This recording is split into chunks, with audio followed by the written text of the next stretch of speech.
Hey there, food lovers. Sometimes the best recipes are the ones you create just using what you've got on hand, experimenting and combining different ingredients and flavor combinations together. And that's how today's recipe came about: Skillet Brats. Skillet Brats may not be the most exciting recipe title ever, but don't let the simple name fool you. This one-pan dish is packed with flavor. The best part? It's easy enough to make on a busy weeknight, or you can scale it up for a weekend dinner. Let's get into it. Today's recipe is an original, and I'm excited to share it. Skillet Brats came about one day when a friend and I were trying to figure out what to have for dinner. So, we raided the pantry, picked out some ingredients, and just started experimenting.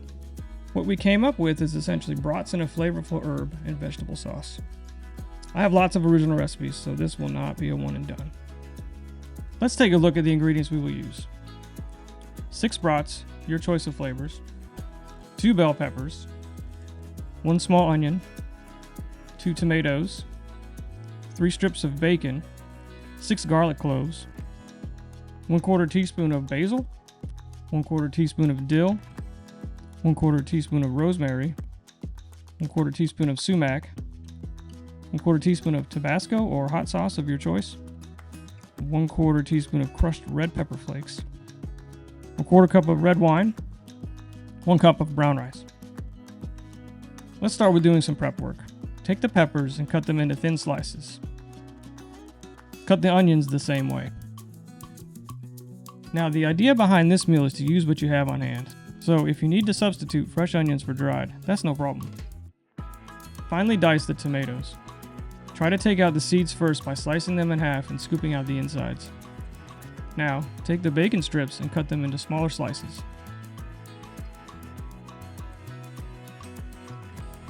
Alright, now that we're finished preparing, let's start cooking. For the brats, you have a choice here. You can cook them on the grill ahead of time and add them near the end of the process. Or you can cook them in the skillet. We're going to cook them in the skillet today. Drizzle some olive oil into the pan to coat the bottom and turn on the heat to medium. When hot, add the brats. Cook for about 3 to 5 minutes and then turn them over. Cook for another 3 to 5 minutes and remove from the heat. The brats may not be all the way cooked through, but that's alright. Set them aside to cool before slicing. Using the same skillet, add in the bacon and cook for about 5 minutes. Add in the peppers and onions and cook for another 5 minutes.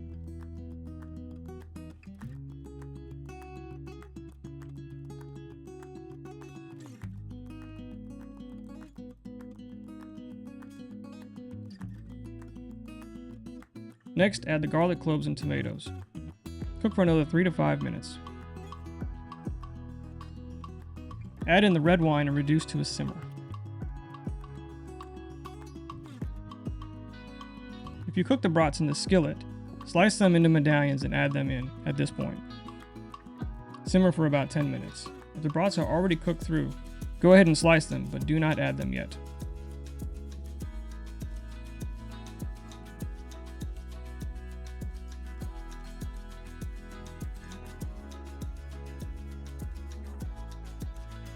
Now that the brats are cooking, let's get the rice on.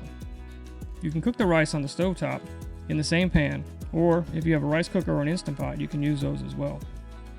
I'm using an Instant Pot, as this will cook the rice in just a few minutes.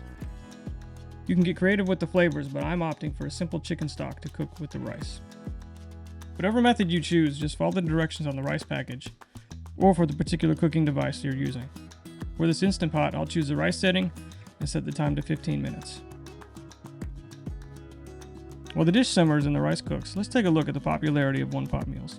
It may seem like one-pot meals are the latest rage, and a quick internet search will reveal hundreds, if not thousands, of recipes. However, one-pot meals have been around for centuries.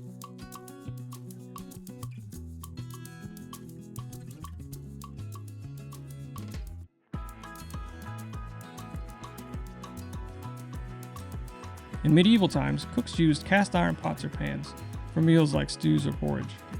Even going all the way back to the Bronze Age, there is evidence of one-pot meals being used in a communal setting.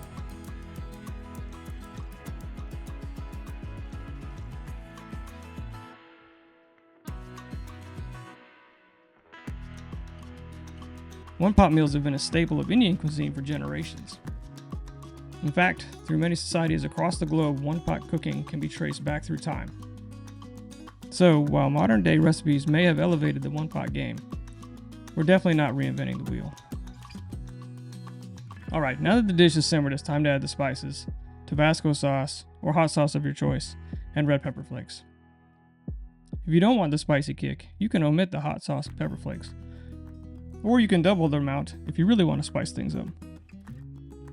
If you cooked your brats all the way through and then slice them, add them to the skillet now and cook for about 2 minutes.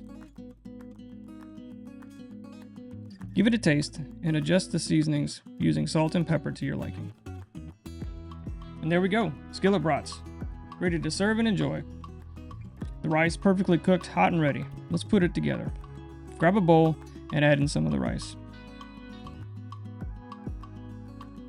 Ladle the brats on top. You can garnish with your favorite cheese, such as grated Parmesan, some herbs you used in the recipe, or just enjoy it as is. What makes this one of my favorite original creations is the flexibility it offers. The whole idea behind this recipe is to use what you have on hand. Let's take a look at some substitutions you can use. Don't have fresh garlic? Use granulated garlic. For the tomatoes, you can use any kind. Use any fresh tomatoes, or even canned tomatoes. Don't have an onion? You can use shallots, scallions, or even dried onions. If you don't have fresh herbs on hand, use dry herbs. Try different combos. See what works, see what you like. There's also a few variations you can use in this recipe to change things up. If you prefer potatoes, substitute those for the rice. Dice the potatoes small and add them in with the bacon. You could even serve skillet brats over lentils. Just follow the directions on the back of the lentil package.